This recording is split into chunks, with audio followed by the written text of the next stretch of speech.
年雨，靈感也浸沒了，寒刺骨，淋滿地已忘掉，捱下了，才發現負離上變身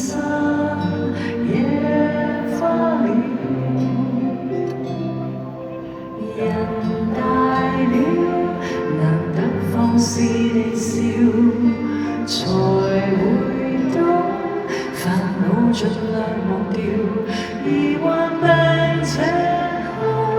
才發現極渺小，學會珍惜了。兒童有着兒童規矩，成人都有成人唏噓，年年適應，年年老去，而智慧是尋着面對。誰常老矣，說故事如孩童，可惜可說艱苦的歷史，怎活了無生趣，人群裏為人群鼓勵，逃離總有逃離空虛，時而走近，時而遠去，誰散與聚，都飛於心裏，紅塵飄泊在一日默然回首，和誰還是一對。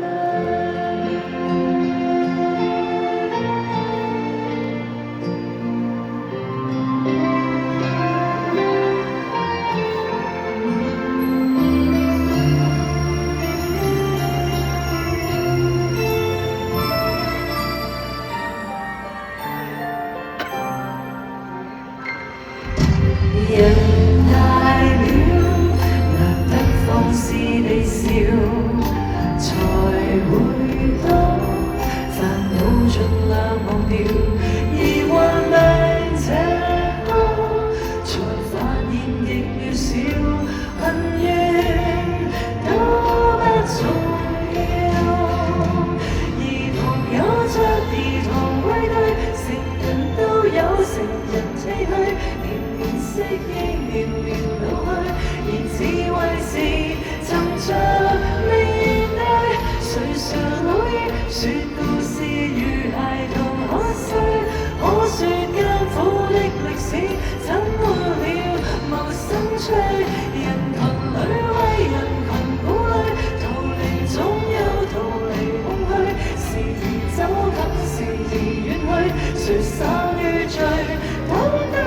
於心裏，紅塵飄泊在一日默然回首，和誰還是一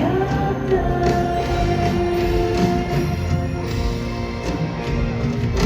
塵世內誰無規矩，誰無心酸，誰無唏噓，年年適應，年年老去，而智慧是沉澱這滴水，年年跨過挫折後默然回首，可說一生的歷史怎活了無生趣，如帶着殘餘顧慮，殘餘不滿，殘餘空虛，時而走近，時而遠去，還看最後。